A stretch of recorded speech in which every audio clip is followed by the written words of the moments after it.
भारत का एक नया कानून अब अमेरिका तक हलचल मचा रहा है।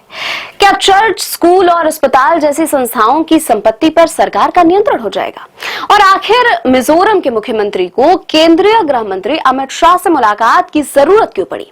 इन सवालों की वजह है FCRA संशोधन बिल, जिसे लेकर देश में भी बहस छिड़ी है और विदेशों में भी प्रतिक्रिया देखने को मिल रही है। आइए समझते हैं पूरा मामला।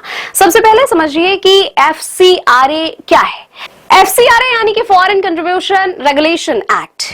ये कानून तय करता है कि भारत के एनजीओ, चैरिटेबल ट्रस्ट, धार्मिक संस्थान और शैक्षणिक संगठन विदेश से मिलने वाले चंदे का इस्तेमाल कैसे करेंगे। अब बात करते हैं उस बदलाव की जिस पर सबसे ज्यादा विवाद हो रहा है। नए संशोधन के मुताबिक अगर किसी एनजीओ या धार्मिक संस्था का FCRA लाइसेंस रद्द, खत्म या सरेंडर हो जाता है तो विदेशी फंड से बनी उसकी संपत्तियों का प्रबंधन सरकार द्वारा नियुक्त एक नामित प्राधिकरण यानी कि डेजिग्नेटेड अथॉरिटी संभालेगा। यहीं से विवाद शुरू हो गया है। मिजोरम और पूर्वोत्तर के कई राज्यों में चर्च और सामाजिक संस्थाएं दशकों से विदेशी फंड की मदद से स्कूल, अस्पताल और समाज सेवा के कई प्रोजेक्ट चला रही हैं। मिजोरम के मुख्यमंत्री लाल दुहोमा का कहना है कि अगर किसी तकनीकी वजह से लाइसेंस रद्द हो गया तो वर्षों की मेहनत से बनी सामुदायिक संपत्तियां सरकारी प्रबंधन में चली जाएंगी।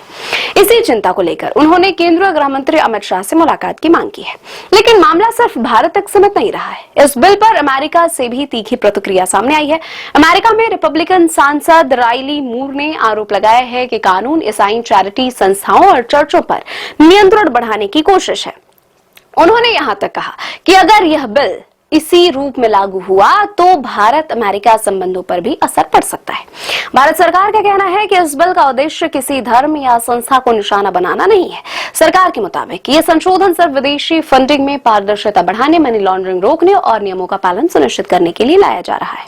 सरकार का यह भी कहना है कि यदि किसी संस्था का लाइसेंस निलंबित होता है तो संपत्ति का प्रबंधन केवल अंतरिम व्यवस्था होगी ताकि स्कूल, अस्पताल या सामाजिक सेवाएं बंद न हो। नियम पूरे होने पर संपत्ति दोबारा संबंधित संस्था को सौंपी जा सके। फिलहाल FCRA संशोधन बिल को लेकर बहस तेज है। एक पक्ष इसे पारदर्शिता और राष्ट्रीय सुरक्षा के लिए जरूरी बता रहा है तो दूसरा पक्ष इसे धार्मिक और सामाजिक संस्थाओं की स्वायत्तता से जुड़ा मुद्दा मान रहा है।